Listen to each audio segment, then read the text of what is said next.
Hey everyone, we're back with part 5 of The Crown Prince that sells medicine. If you haven't already, subscribe, like, and turn on notifications. New uploads every day. From the same author behind the world's greatest estate developer, following Lloyd's descendant. Let's see what happens next in part 5.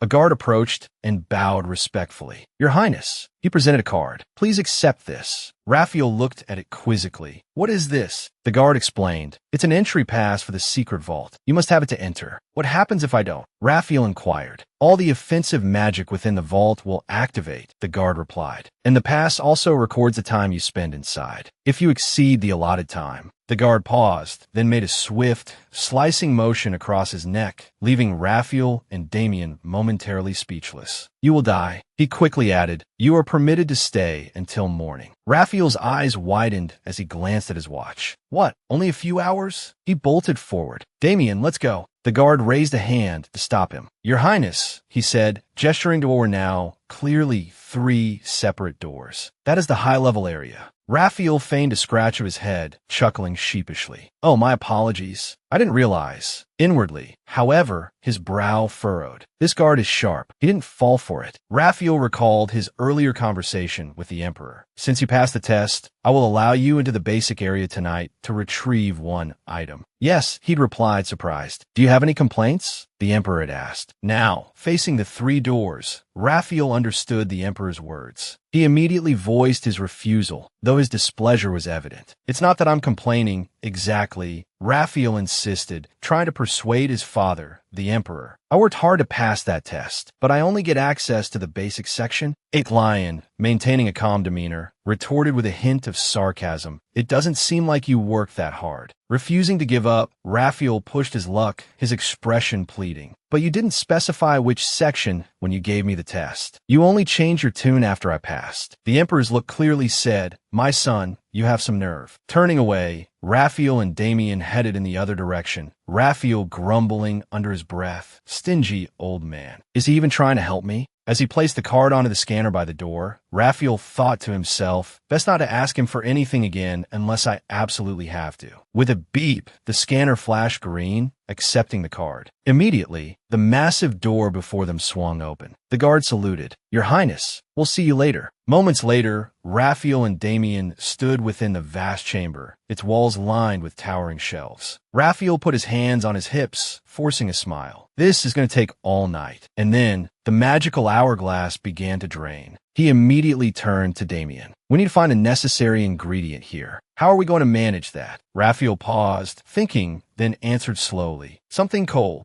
A potion vial, a magical orb encased in ice, something like that. He handed Damien a piece of paper and a pen. If you find anything like that, write down its location. We'll check it out later. After dividing the task, they split up. We'll each take half. I'll go this way. You take that side. As time ticked by, Lachiel meticulously examined each item on the shelves. Damien, equally focused, examined and made notes as instructed. Half their allotted time passed. Lachiel rubbed his chin, thinking, I don't know if it's because this is the basic section, but I'm not seeing anything. I hope Damien's having better luck. There's nothing special over here. At that very moment, Damien stood before a peculiar item, staring intently. A while later, the 2 met back up as planned. Did you write down the location like I said? Yes, Your Highness. Lachiel looked at Damien's scrawled, almost illegible handwriting and sighed. What in the world did you write? The scene shifted to the brightly lit ceiling of the basic section. The 2 walked towards the location Damien had noted, discussing as they went. There aren't many ice-attributed items in this place, are there? Indeed. Lachiel looked at the displayed item. Is this our only hope? Let's see. The information plaque beside the item provided details. Name, Eternal Snow. Type, Shield. Origin, unknown. Classification, basic. Description, when the user channels magic, the core at the center of Shield transforms the magic and creates an ice shield. Reading the information, he carefully repeated, Eternal Snow. He examined the item, a thought striking him. It looks like a bell from a coffee shop. Then, suddenly noticing something else, he murmured, "Wait a minute." But what caught Raphael's eye was a line of text on the instruction plaque. The core at the center will transform mana and create an ice shield. The ice shield will shatter upon receiving excessive damage. The shattered fragments are a product of pure magic. They will disappear over time, but please be careful not to touch or ingest them. Immediately afterward, Raphael reached out and lightly touched the eternal snow, exclaiming, "It's freezing." Power surged from his chest. He gripped the eternal snow tightly, murmuring, "An ice shield will form when mana is channeled into it." The small holes on the disc, sensing the influx of power, began to glow one after another. But the flow of power seemed too great, causing the disc to vibrate, startling him. "Wait a minute, is this really the bell from the cafe? I feel like I should go pick up the coffee I ordered." With that thought, Raphael refocused. "All right, let's see how much it rings with each increase in mana. I shouldn't pour too much mana into it carelessly. There's a minimum amount of mana needed to make the ice shield appear. That's why it's in the basics section." He immediately concentrated, recalling his time before his transmigration, when he would tell himself to take things slowly, like adjusting the temperature of a shower. After a moment, watching the steady flow of power, he exclaimed with delight, "There it is. This is the feeling. I'll just keep doing this." Just like that, an ice shield instantly materialized from the disc. "I did it." Raphael excitedly shook his hand up and down, silently praising the large yet weightless shield. He looked through the ice, cheering. "It works. It's cold too. I can heal Lady from Dinrier." Then, turning with sparkling eyes, he appealed to the person behind him. "Damien, I think I need your help again." Watching him, Damien wondered to himself, "I really don't know what he's thinking." Quickly, a hushed conversation unfolded between the two within the room. "What do you need me to do?" "I'll tell you later. Let's go. It's time to get more time." "What? What do you mean, more time?" "I mean, let's go heal the patient." Moments later, the guard outside saw someone emerge and called out, "Your Highness." He stopped mid-sentence, surprised to see it was Damien. "The item you chose is..." He stared at the sword at Damien's hip in astonishment. "You chose that sword." Suddenly, familiar shoes and a familiar voice boomed. "Damien, what do you think you're doing?" Raphael, his face etched with displeasure, scoffed, "I'm utterly disappointed in you." But looking at Raphael, decked out in gold, silver, and jewels like a king, the guard cautiously reminded him, "You need to leave those behind, Your Highness." The scene shifted. Soft moonlight and the murmur of conversation drifted through. A window into a room where Garen was awakened by the commotion. "Me? Why me?" He walked to the window, looked at the two figures below, and exclaimed, "Your Highness, you're back." A pleased smile spread across his face as he mused.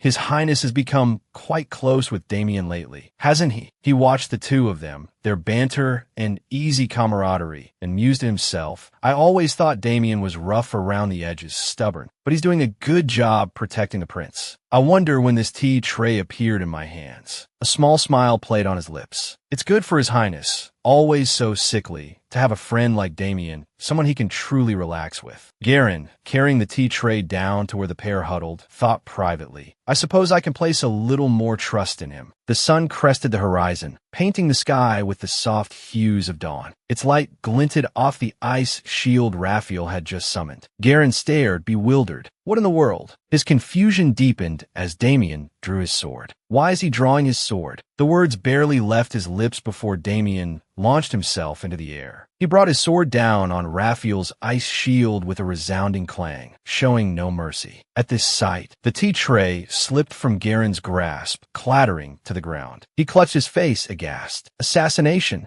Rewinding to a few minutes prior, Raphael stood before Damien, his expression serious. "Listen carefully." "Yes, Your Highness." Damien's face was impassive, but his thoughts raced. "You truly are only concerned with helping those patients. I will follow your instructions without question." As if sensing Damien's inner monologue, Raphael's face lit up with an almost childlike glee. "So, could you hit me with your sword?" Damien's expression darkened. Is he truly mad? Their voices echoed in the pre-dawn darkness. "I need you to hit me hard enough to break the ice shield." "You're serious, Your Highness?" Damien was speechless, his respect for Raphael plummeting. And so, the scene unfolded as it had. "Your sudden outburst woke me, Your Highness." "Why?" Garen, oblivious to their earlier conversation, chuckled, amused by their apparent closeness. Are you trying to kill me by framing me for treason? You have to hit me so I can save Lady Dinrier. It's the only way we'll all survive. Lachiel pointed at Damien. You too. Then, pointing to himself, he grinned confidently. Me too. Damien stared, exasperated. What are you even thinking? He finally voiced his frustration. I need a better explanation. Did you see what it said about the eternal snow, the center polysun auto, in the vault, right? The eternal snow, the center polysun, is when a user channels mana, the core of the central part transforms the mana and forms an ice shield. The ice shield will be destroyed when it takes too much damage. The ice fragments that scatter when it's destroyed are pure mana. They'll dissipate naturally over time, but avoid touching them or using them recklessly. Yes, that's right, Damien replied. But what does that have to do with me hitting you?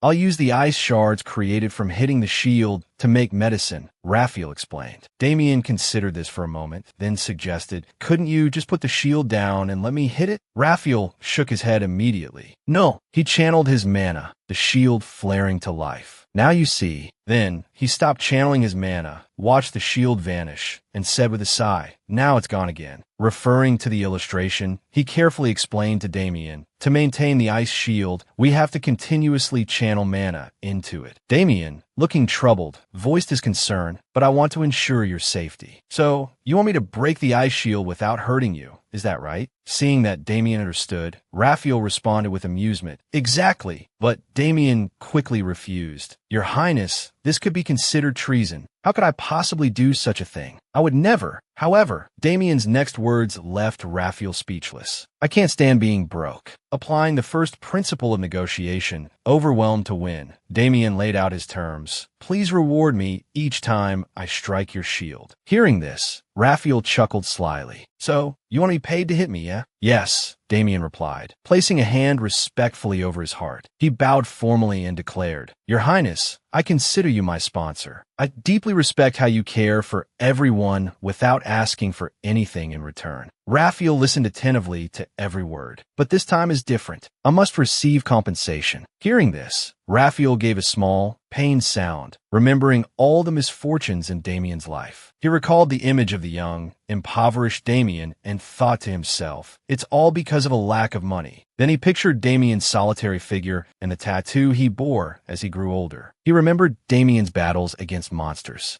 Lachiel smirked, thinking, even in the novel, he was incredibly stingy. Just then, Garen arrived with tea for the two of them, who were now draped over each other like old friends. Just like I read, Lachiel mused. What did you read, Your Highness? Damien asked. I knew you were like this, but you're even more audacious in person. Meanwhile, on the other side of the mountain, the sun began to peek over the horizon. The dawn light illuminated the ice shield Lachiel had just summoned. Fine, I'll pay you a day's wages for each strike. Upon receiving Lachiel's agreement, Damien immediately drew his sword, adding, I expect you to pay on time. Without hesitation, he brought his sword down upon Lachiel's shield with a powerful blow. The tea tray tumbled from Garen's hands. He clutched his face in horror, screaming, Treason! Treason! And with that, he fainted. The ground around Damien cracked, but Lachiel's shield remained unscathed. Seeing this, Damien raised his sword again, ready for another attempt. It seems this much strength isn't enough to break it. I'll try again. Watching Damien's actions, Lachiel squeezed his eyes shut, gritted his teeth, and let out a yelp. Seeing Lachiel's fear, Damien calmly teased, I haven't even swung yet. Lachiel, trembling, urged him, hurry up. As soon as Lachiel finished speaking, Damien struck the shield again. And then, he continued to hack at the shield relentlessly. After a while, the assault ceased, and Lachiel remained in his defensive posture, still trembling. Damien raised his sword once more, wondering aloud, should I hit it harder? Suddenly, Lachiel snapped, You bastard! You just want more money, don't you? Damien paid no mind to Lachiel's words. His determined gaze spoke volumes. This time, he declared, I'm going all out. He braced himself, then lunged forward, striking the ice shield with all his might. The impact sent cracks, spiderwebbing across the shield surface. It shattered instantly, exploding into a glittering shower of ice particles. Lachiel, overjoyed, erupted in cheers. He spun around, practically giddy with excitement. Success! I did it! A long and healthy life. Royal life. After a moment of joyous celebration, he turned back to Damien. Let's gather the ice shards and go. Suddenly, they noticed Garen slumped against a distant wall, seemingly unconscious. How strange, Raphael mused. Why is he sleeping out here? The scene shifted. Raphael now stood in a kitchen, beginning to prepare a concoction of kudzu and ephedra. He added jujubes, peony root, licorice root, ginger, and Chinese cinnamon bark. This is a standard kudzu soup, he murmured, adding the next ingredient. Now for the ice shards. Into the mixture they go. As the ice touched the liquid, a system notification appeared before him. Your experience has grown significantly due to the use of a new method. A new skill, tonic brewing, has been unlocked. Skill level 1. Tonics you brew will be 10% more effective than standard tonics. Through analysis of the ingredients, you can find detailed information about the effects, side effects, and toxins present in the tonic. A bowl of icy tonic materialized on the table as the system notification faded. You must find a new recipe based on traditional tonics. Kudzu tonic. The system retracted its message. Garen, his face beaming, approached Raphael. Your Highness, he announced, here is the kudzu root tonic with added ice that you requested. Another system prompt appeared. Skill, tonic brewing, ingredient analysis. Do you wish to activate? Yes/no. A sly grin spread across Raphael's face. Absolutely, he affirmed, selecting yes. A soft chime sounded, and a cascade of analytical information appeared. Kudzu root tonic with added ice. Description: a dark brown liquid. Effects: restores water energy. Reduces fever. Usage: drink 3 times a day after meals. Note: not to be used by patients suffering from angina or myocardial infarction. Raphael, the brewer, scanned the information, his fist clenching in quiet excitement. This skill is incredible, he thought. Now I don't need to test the medicine myself. It even restores water energy. Lady from Dinrier, he declared with newfound confidence. I can save her now. With that, he and Damien carried the tonic to another room. The man inside, seeing them enter, rose quickly. Your Highness! Raphael approached the eldest son of the From Dinrier family, holding the tonic. How is she? He inquired. The man bowed his head slightly. She is still unwell, Your Highness. Raphael glanced towards Lady From Dinrier, silently assessing her condition. Her energy levels are dropping, he observed. He dipped a spoon into the tonic, a silent prayer forming in his mind. Please let this work. He gently placed the spoon to Lady From Dinrier's lips. Here you go, madam, he said softly. Drink this. It will be a bit cold. She tasted the medicine and grimaced. It's bitter. Raphael chuckled softly. The bitterer the medicine, the more effective it is. After tending to her, he sat and spoke with the From Dinrier family. As night fell, he sat by Lady From Dinrier's bedside, watching over her. And when dawn broke, he returned to the kitchen to brew another batch of the tonic. And so it went for the next 10 days. Now, the servants, their eyes gleaming with a strange, admiring light, watched Raphael's seated form. They murmured amongst themselves, questioning, is he always like this? He's completely different from that sensitive wretch he used to be. Your Highness, I have the utmost respect for you now. Even Garen was affected. He clutched a handkerchief, tears welling in his eyes. I always believed in you, Your Highness. They continued to admire him, oblivious to the truth. Raphael's physical condition was deteriorating rapidly. Raphael's face was haggard and gaunt, devoid of life. He lamented internally. Somehow, I've managed to endure this, but I'm so exhausted. Diagnosing, nursing, even concocting the medicine myself. I, Raphael, must persevere for the reward that awaits my diligence. Just then, a system notification appeared. Congratulations! You have successfully administered the kudzu root tonic and cured the rash fever. Your dedication to the patient's well-being is a testament to your selflessness. Those who witnessed this hold you in high regard. They praise you. 2 angelic Raphaels materialized, their trumpets blaring a fanfare. More than rewards, you have earned respect. The effectiveness of the demand payment skill, level 2, has increased by 50%. Raphael's eyes widened in surprise. What? A reward title? Skill effectiveness increased by half. Does that mean? The system continued, as if answering his question. Patient lifespan. Lady From Dinrier's lifespan has increased by 27 years and 3 months. The amount of time added will be equivalent to 5.3 days before the reward title disappears. Lifespan reward, 8 days. Updated lifespan, 146 days. Having received the information he sought, Raphael's grin widened. Excellent, he thought, a dangerous glint in his eyes. If the respect of those around me, he chuckled darkly, calculating, extends my own life, then I shall ensure their misunderstanding deepens. The scene shifted. The gentle hues of dusk painted the sky as a carriage approached a stately manner. Raphael, seated within, glanced pensively out the window. He rested his chin on his hand, lost in thought. Somehow, I've overcome this hurdle, but managing the clinic alone will only become more challenging. Gazing into the depths of the forest bathed in the twilight, he resolved, I need a professional caregiver. The carriage wheels rolled onto a smoother surface and came to a stop. One by one, its occupants carefully disembarked. Lady from Dinrier stood at the carriage door, her face radiant with a grateful smile. Your Highness, she exclaimed, I cannot believe you would go to the trouble of escorting me home after treating me. I don't know how I can ever repay such kindness. Raphael offered a polite smile, thinking to himself, don't worry, I've already reaped a multitude of benefits. As if on cue, a system notification appeared. Heart, lungs, large intestine,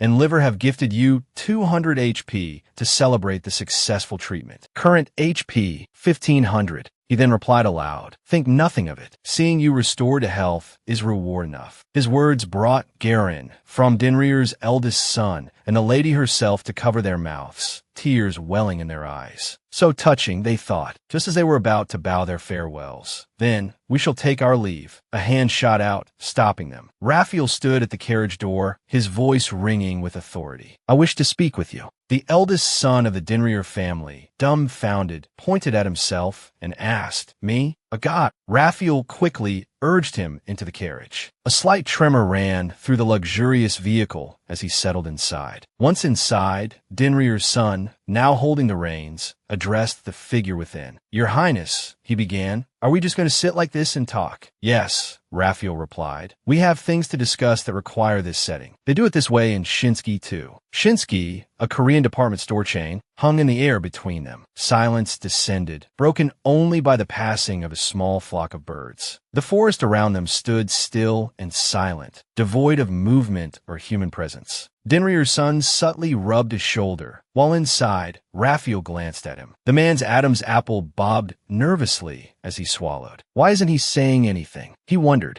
Just as the thought crossed his mind, Raphael spoke, letting out a long sigh. He punched his own shoulder theatrically, complaining, oh my, I ache all over. Hearing this, a pang of guilt struck Dinrier's son. Don't tell me. Raphael leaned closer, his expression serious. I've spent days caring for your mother without any sleep, he stated pointedly. Dinrier's son's eyes widened in alarm. I knew it, he thought. Carefully, he offered, Your Highness, I was thinking about compensation for you. Raphael's face brightened. You know I don't charge for treatment, right? I'd lose patience if I went back on my advertising promises. But, Your Highness, Dinrier's son insisted, I want to repay you. Hearing the words he'd hoped for, Raphael beamed. Really? But you were my patient. I don't take anything from patience. Dinrier's son, feeling as though something had just shattered, stammered, Yes, you are right. Raphael pulled out a sheaf of papers and began to peruse them. From what I hear, he began. He looked at Dinrier's son's information sheet. You're a painter, aren't you? He inquired. Yes, the man replied quickly, though I'm only an amateur. Raphael's gaze hardened. I want you to make some things for me, he declared. Several days later, in the bustling Flanders Square, a bald man approached a young man at a stall. Hear the news? He asked. What news? The man revealed the shocking information. The prince is looking for servants for the palace. The young man looked puzzled. Why are you telling me this? The bald man, his eyes gleaming, placed a hand on the young man's shoulder. I thought you might be interested. You've been unemployed for 5 years now. Struck a nerve, the young man retorted angrily. Landlord, why do you care if I'm unemployed or not? Please, don't say any more. I haven't skipped out on the rent, have I? The landlord extended a hand towards him, his expression menacing. You're 2 months behind. The young man's demeanor changed instantly. I'll go get the money right away, he cried, rushing off past a cloaked figure who had been listening to the entire exchange. The cloaked figure clutched an apple tightly, their their face shadowed, a single, sharp canine tooth visible as they remained silent and contemplative. The scene shifted to a museum adorned with banners. The eldest son of the Dinrier family exhibition, they proclaimed. People from the Dinrier territory streamed into the building. Inside, a crowd gathered before a massive painting. Lachiel stood beside the artist, clapping his hands in congratulations. "Congratulations on becoming a professional painter," he said. "Thank you, Your Highness," Dinrier's son replied gratefully. He looked at the man, puzzled, wondering why his face was so long. The man glanced at the painting of Lachiel in a smart suit, with the words, "I want you," written beneath it. Then he looked at the painting of the three figures titled The Trio of Life, and stammered, "I feel like." He continued to stare at the painting. "Life returns to you," pausing for a moment. He then looked at the painting of Damien, seemingly about to draw his sword, titled, "I Sometimes Cry Too," and muttered threateningly, "I don't know why, but I really want to slash this painting." Garin, the eldest son of the Dinrier family, expressed his honest feelings. "This is a scam." Lachiel laughed brightly and patted his shoulder reassuringly. It's okay. People use Photoshop all the time." Hearing this, the man asked, confused, "What is Photoshop?" He then voiced his curiosity. "Your Highness, will my paintings truly help with your advertisement?" Lachiel gestured towards the enormous painting surrounded by a large crowd and proudly replied, "Of course. It'll be very useful." Very good.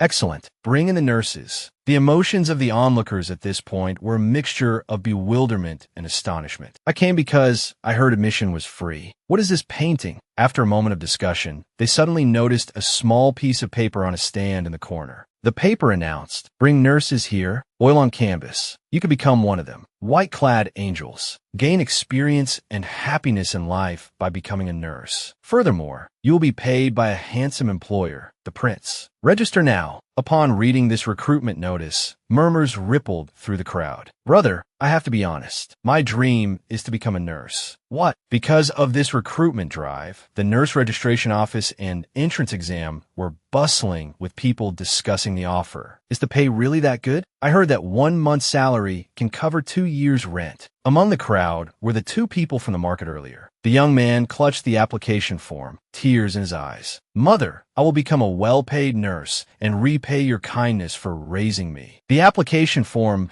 clearly explained all the necessary information. Working hours depended on the prince's health and mood. The prince requested relocation to the inner capital. To apply, fill out the form and go to the office in Flantella Square to take the exam. The piece of information that caught the cloaked figure's attention was the requirement to relocate to the inner capital. After reading the instructions, the cloaked figure tightly crumpled the paper in their hand. Lachiel, hidden within the crowd, chuckled with amusement. Damien, observing Lachiel's excitement, which was practically dripping with drool, reminded him, "Your Highness, are you that happy?" Realizing he'd gone a bit overboard, Lachiel wiped his mouth and calmly replied, "Of course. Why wouldn't I be happy?" He looked at the bustling crowd and explained to Damien, "If we can attract talented individuals to the palace, we can treat even more sick people." He extended his arms once more and exclaimed, then broke into a triumphant song. "Why wouldn't I be happy?" he thought gleefully. "My lifespan will increase." Witnessing this display, Damien thought admiringly, "He's truly amazing. He also pays very generously." And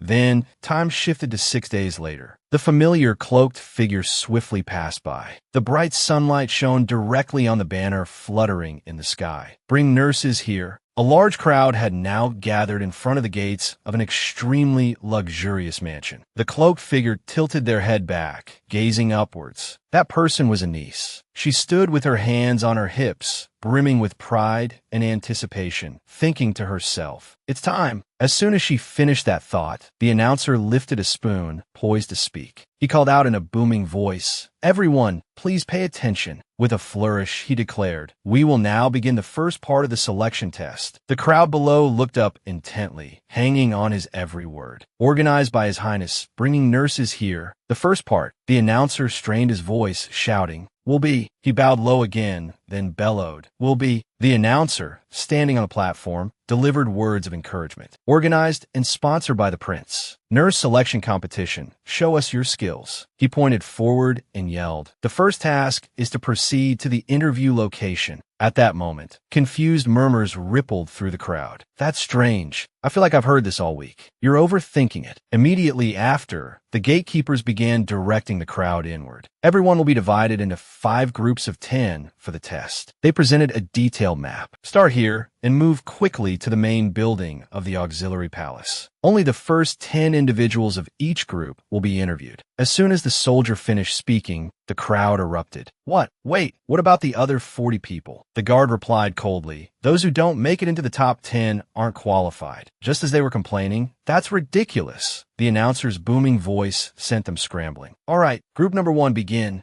They screamed and sprinted past Garen and Lachiel. After counting them one by one, Garen raised his hand to stop someone at the back, coldly declaring, "Those behind you are disqualified." Then, looking at those who had made it through, panting heavily, he said, "Well done." But then, pointing to the plates on the table, he stated seriously, "We will begin the next task now. The second task will be..." Garen watched the candidates as they began to examine the ingredients. To identify which of the 6 medicinal herbs on the table, he continued, watching them intently as they tasted and smelled, has been affected by improper storage. As the candidates focused on their task, a strangely cloaked figure suddenly cried out in discomfort, trembling. A pained sound escaped their lips. Then, the hem of the cloak fluttered slightly, and the cloaked figure collapsed heavily to the ground, startling the others. Those nearby fell silent, frozen in place, staring at the fallen figure. A flicker of panic passed between them as they looked at each other. They wondered, that person just collapsed. Are they all right? Why isn't anyone helping? Should I help? But another thought quickly brought them back to their senses. What am I doing? There's no time. The test is almost over. Lachiel, who had been silently observing them, suddenly turned and gave Garen a slight nod. Then, the soft sound of footsteps echoed in the air. A guard official approached the assembled candidates, raising a hand to halt them. "All right, that's enough," he announced, offering a gentle smile. "Thank you all. It's been a pleasure to see such enthusiasm. Those who have passed will be notified within the next day." Hearing this, the disappointed applicants turned and trudged away. Murmurs of defeat rippled through the dispersing crowd. "I couldn't find that medicinal herb. Does this mean I fail?" After everyone had departed, only a lone figure remained, cloaked in black. Lachiel approached the prone figure. "You can get up now," he commanded. As if on cue, the cloaked figure rose, revealing Damien. Brushing off his cloak, Damien spoke casually. "Glad that fooled them." He let out a quick breath. "I was worried it was a bit over the top." Damien scratched his head, a puzzled expression on his face. "What?"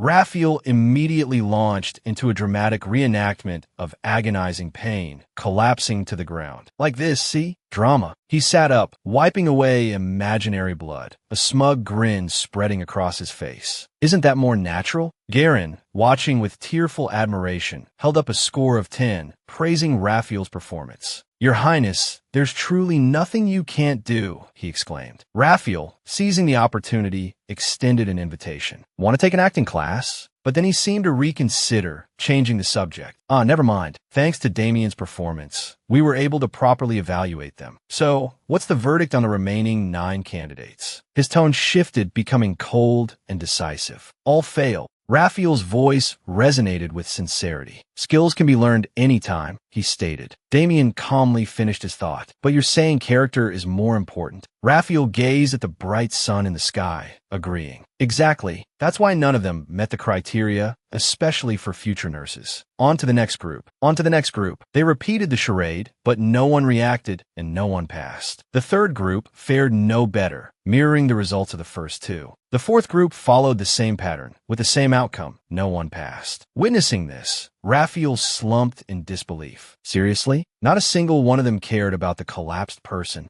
Utterly despairing, he suggested to Damien, let's take a walk. Damien readily agreed. All right, the scene shifted to Raphael and Damien strolling quietly through the mansion gardens. Raphael, deep in thought, chewed nervously on his fingernail. I can't think of any more potential candidates. What are we going to do? Suddenly, a voice interrupted his ruminations. Why wouldn't there be any? Outside the gate, a guard was blocking a stranger's entry. Because she's not human, the guard insisted. Raphael, bewildered, muttered, "What is he talking about? She's not human." The person being held back was Anise. She thumped her chest indignantly. "I am human." The guard remained steadfast. "No, you're not." The argument escalated, and Raphael, witnessing the scene, angrily rolled up his sleeves. This idiot! How can he say that when we don't have enough applicants as it is? Garen fumed. And what is she if not human? He was about to lunge forward, but Damien's words stopped him short. She's a werewolf. Raphael, hearing this, looked Anise up and down appraisingly. A werewolf? But she doesn't have a tail. Garen immediately offered an explanation. You can't see it because of those baggy, wide-legged pants she's wearing. Garen's voice lowered slightly as he replied, I see. He paused, then added, a werewolf, huh? Damien thought to himself, I knew it. Even the prince seems to have a prejudice against werewolves. He suddenly pictured a werewolf in pajamas, then a muscular werewolf flexing, and finally, a werewolf with a dog-like nose sniffing a bowl of water. At this thought, Raphael became excited, practically drooling. Perfect for a traditional medicine nurse, he exclaimed. Seeing him like this, Damien reassessed his earlier worry. I was worried for nothing, he thought. The scene shifted back to Anice's argument with the guard. She insisted firmly, I am a citizen protected by imperial law. The guard sneered condescendingly. But you lose control and turn into a monster sometimes, don't you? Anise gritted her teeth, anger rising in her voice. That's just prejudice. She clenched her fists. No, that won't happen again. The guard's expression turned mocking. How terrifying. But right now, you're looking at me with those scary monster eyes, aren't you?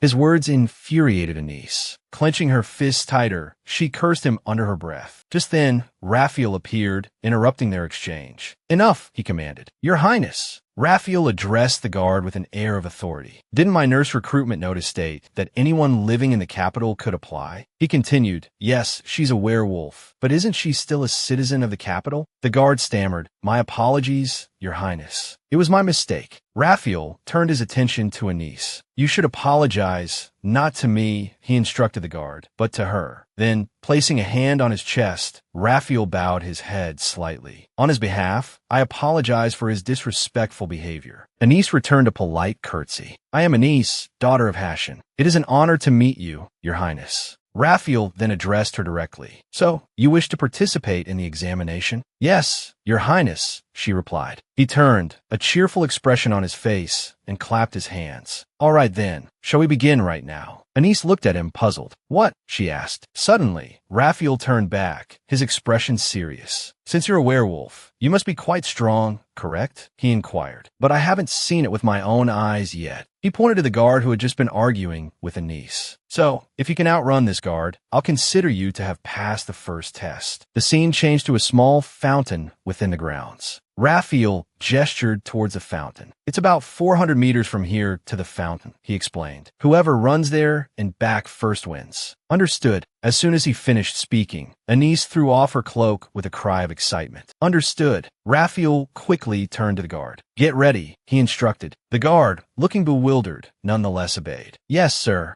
After a series of metallic clinks, the guard, now stripped down to his shorts, stood ready. Both contestants, Anise and the guard, took their positions, ready for the race to begin. The guard's brow furrowed, his jaw clenched. Anise mirrored his intensity, her eyes blazing with determination. Both shared the same thought, I will win decisively. Raphael lightly waved the flag in his hand and called out, All right, get ready. The gate guard, his brow still creased in a frown, gritted his teeth and stared straight ahead. Anise, her gaze fixed forward with unwavering resolve, waited. In a swift motion, Raphael brought the flag down and shouted, Run! The word had barely left his lips when Anise shot forward like an arrow, taking the guard completely by surprise. With her powerful strides, she quickly left him far behind. Raphael watched in admiration. Look at that speed, he exclaimed. She's just eating up the ground. She continued her sprint until she was just a short distance from the small fountain. Then, with a sudden burst of energy, Anise planted her foot and launched herself into the air.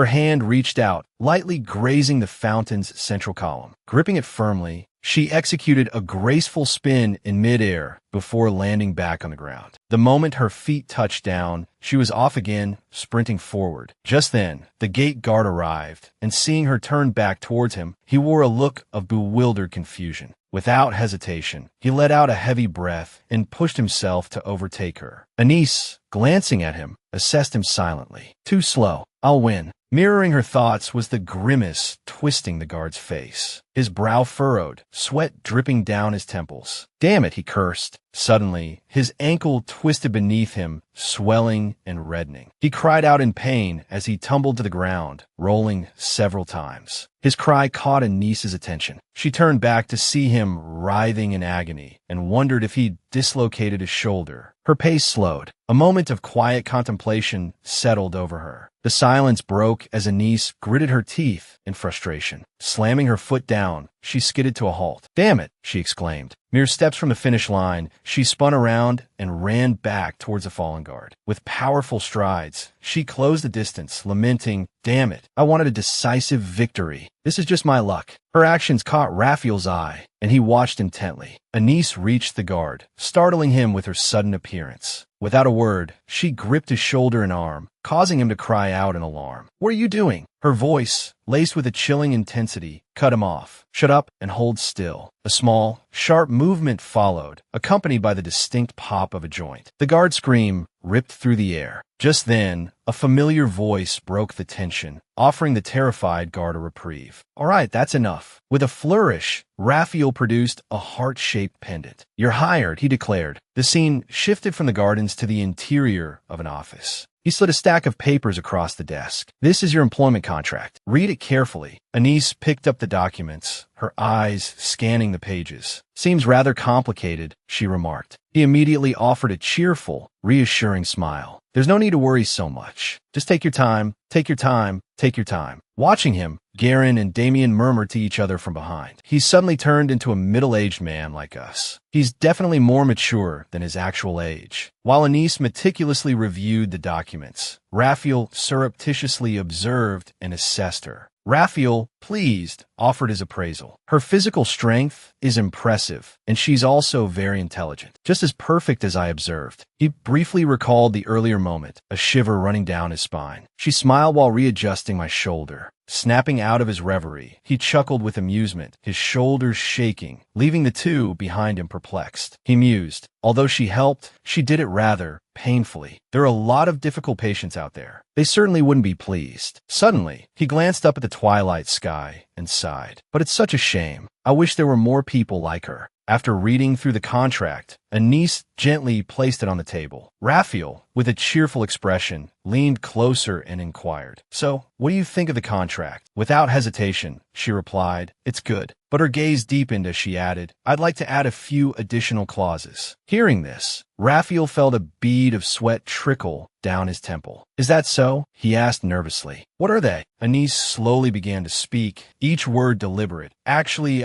And her next words left Raphael stunned. I'm the leader of a tribe of about 50 people. The moment she finished speaking, his eyes lit up with an avaricious gleam. 50, he echoed, a covetous hunger in his voice. 50 people like? He immediately flitted over to her, massaging her shoulders ingratiatingly. I wish you had mentioned that sooner. In his mind, he was already picturing a pack of werewolves, muttering to himself, who could resist having 50 S-rank nurses? Anise then continued, addressing him with a proposal, so please allow them to take the nursing exam as well. Raphael, without hesitation, nodded in agreement, his own calculations churning within him. Bring them here, every last S-rank. Not stopping there, she continued with another request, one that gave him pause. And he waited. Please address our tribe's congenital issue. Intrigued, he inquired, Congenital issue? Are you short on food? No, what is it? Anise immediately recalled the issue, explaining, Our tribe has encountered many awkward situations in society because of it. She thought of the appendages that trail behind them. It's our tails. Raphael's eyes widened in surprise. Tails. He pictured a wolf wagging its tail, then groaned in sympathy. It's because our tails move involuntarily. His simple mind still struggled to grasp the problem. Is that a bad thing? Anise, her head bowed in dejection, replied, yes, because we can't hide our emotions. As he considered the involuntary tail movements reflecting their joy and sorrow, understanding dawned on him. Ah, he exclaimed softly, because your emotions are easily read, you become frequent targets for swindlers. His gaze fell upon her attire. Is that why you wear such baggy pants? To hide your tail? Anise, rubbing her hands together nervously, answered, yes. But even so, our tails are too strong, and we can't hide them if we become excited. He immediately posed a few scenarios. Even if you tie your tail to your leg, she shook her head. It would just find a way to get free. As if on cue, a tail, seemingly sentient, thrashed out in protest. Hey, what I do is my business. Worry about yourself first. Anise retorted, her tail swishing. Lachiel, visibly startled, exclaimed, It has a mind of its own? Then, rephrasing his question, he asked, what about removing it? Anise quickly answered, we've tried, but it makes it difficult for us to walk, to live normally. Life without our tails is impossible. She added, and it grows back within a month. Lachiel, picturing the bizarre image, burst out laughing, like a lizard, but his amusement quickly faded, replaced by a thoughtful silence. A realization struck Lachiel. Wait, he thought, his eyes widening. They wanted to solve this? A desperate thought crossed his mind. This is the only way I'm going to get those S-rank nurses. Garen and Damien, standing beside him, watched as he clutched his head in despair. I've never dealt with sentient tails before, he lamented. And that's it for today's episode of The Crown Prince that sells medicine.